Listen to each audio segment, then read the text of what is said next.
أعوذ بالله السميع العليم من الشيطان الرجيم بسم الله الرحمن الرحيم الحمد لله رب العالمين وبه نستعين وصلى الله على محمد وخاتم الطاهرين وعلى الله دائم أجمعين من الآن إلى قيام يوم الدين آمين رب العالمين.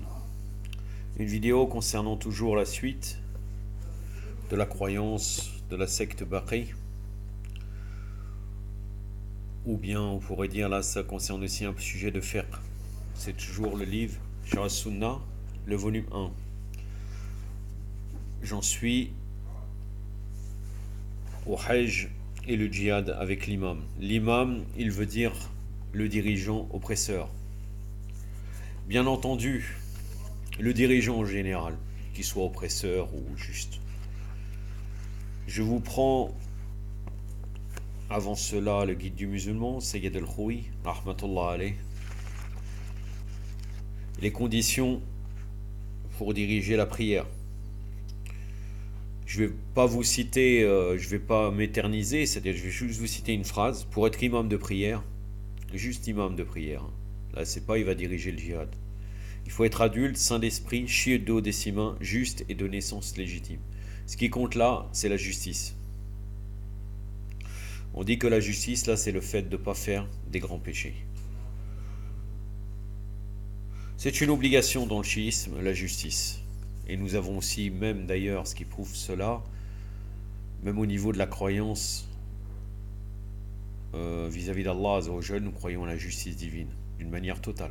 Toute chose que Allah Azzawajal, même s'il pourrait le faire, mais on ne discute pas de ça, toutes les lois, tout ce que fait Allah Azzawajal est bien sûr équivalent à la justice.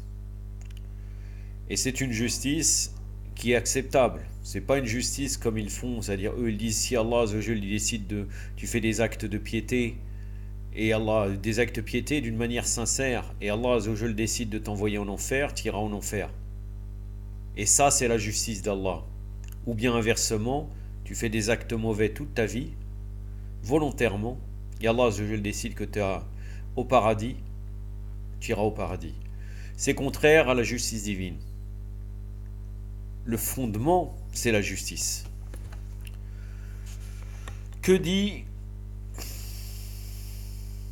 Al-Hassan ibn Ali al-Barbahari, donc le disciple de Ibn Hanbal? Que dit-il? Le Hajj et le djihad avec l'imam. Accomplir le pèlerinage et livrer bataille doivent se faire avec les gouverneurs. Il est permis d'accomplir la prière du Jumu'ah derrière eux, et 6 rakas doivent la suivre 2 par 2. Ceci est l'avis de Ahmed ibn Hanbal. 6 rakas doivent la suivre 2 par 2, c'est pas très important. Mais vous imaginez, on doit faire le pèlerinage, même d'ailleurs avec un... En réalité, même avec un dirigeant injuste. Hein. Ça, ils le disent sans aucun problème.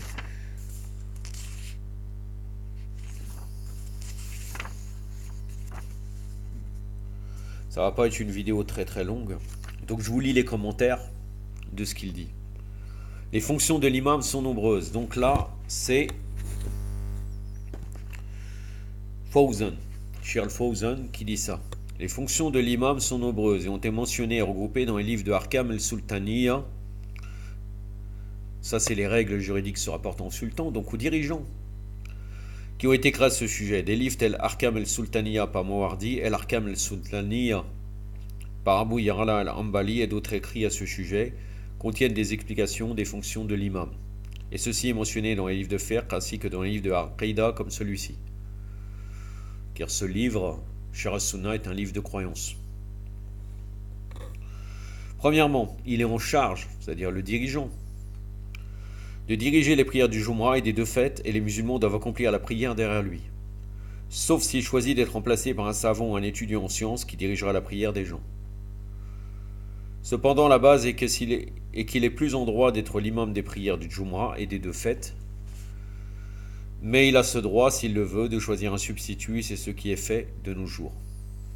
Deuxièmement, il prend la tête du Hajj, dirige les pèlerins, leur donne des ordres et s'occupe de leurs problèmes.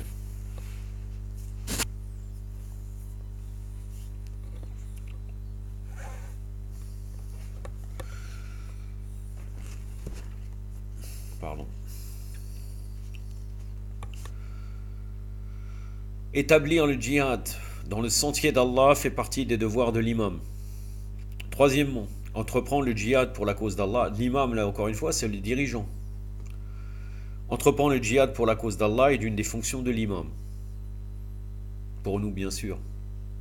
Comment c'est le djihad? Ibtida'i. Le djihad offensif, c'est la prérogative de l'imam, mais de l'imam infaillible. Il est autorisé en période d'occultation uniquement. Le djihad défensif, quand un territoire musulman est occupé, nous devons de le défendre. Il est celui qui l'ordonne, organise les bannières, choisit les soldats et les combattants, désigne les commandants, mobilise les brigades et les soldats, équipe les combattants, les guide au combat et leur spécifie le lieu du champ de bataille. Entreprend le djihad fait donc partie des fonctions de l'imam. Comprenez dirigeant. Le djihad ne doit pas être entrepris dans le cas où tous ceux qui veulent porter une arme combattent, attaquent et disent je combats pour la cause d'Allah. Ceci n'est pas du djihad pour la cause d'Allah. Le djihad pour la cause d'Allah doit être bien organisé, guidé par les règles islamiques, mais si le chaos s'y infiltre, il deviendra la destruction et son mal l'emportera sur bénéfice, il reste un quelconque bénéfice. Ce n'est pas très important, tout cela.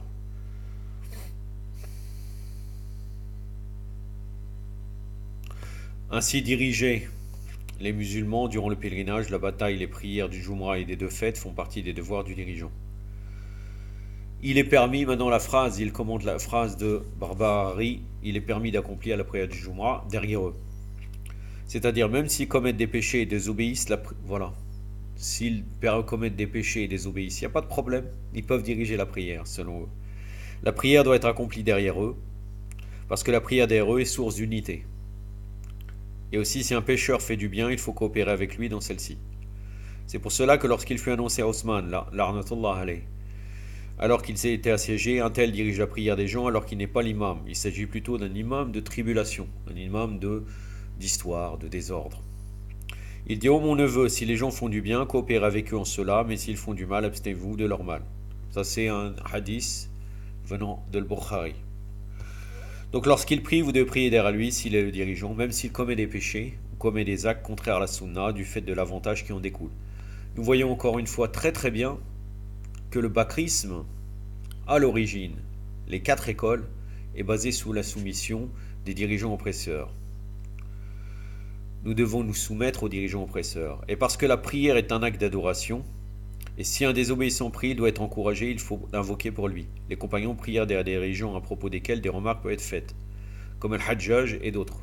Les compagnons, quels compagnons?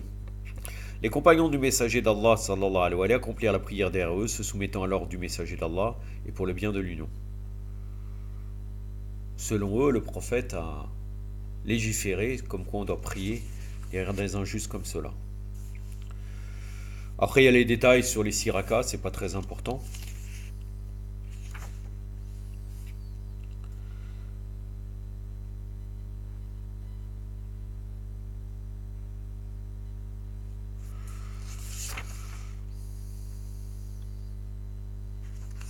La prochaine fois, bon, pas la prochaine fois parce que la prochaine fois je vous ferai la suite du commentaire de Dora Notba, Inch'Allah. Mais il va jusqu'à dire celui qui sort de l'obéissance aux dirigeants parce qu'il a péché est un khariji. Inch'Allah, ça sera ce que je vous parlerai dans le prochain commentaire du Sharh Sunnah.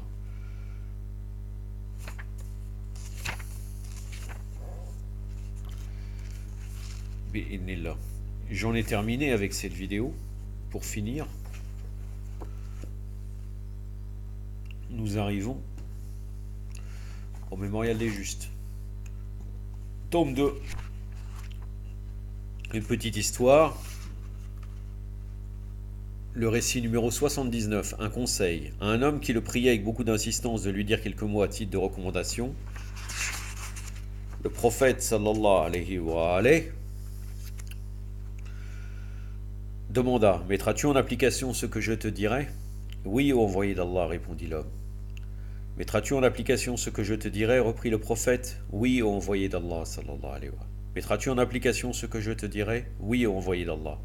Après l'avoir fait ainsi, fait promettre à 3 reprises, attirant son attention sur l'importance de la question qu'il voulait aborder, le prophète sallallahu alayhi wa lui dit, chaque fois que tu décides de faire quelque chose, médite tout d'abord sur ses effets, ses conséquences, son résultat. Si tu prévois qu'ils seront justes, poursuis cette action. Mais si elle doit aboutir au fourvoiement et à la dépravation, renonce à ta décision. Wassal al-Shira, tome 2, page 457.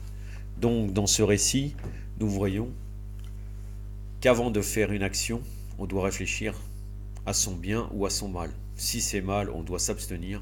Si c'est bien, on doit avancer. Inch'Allah. يكتفي بهذا القدر وصلى الله على محمد وعلى آله الطاهرين والسلام عليكم ورحمة الله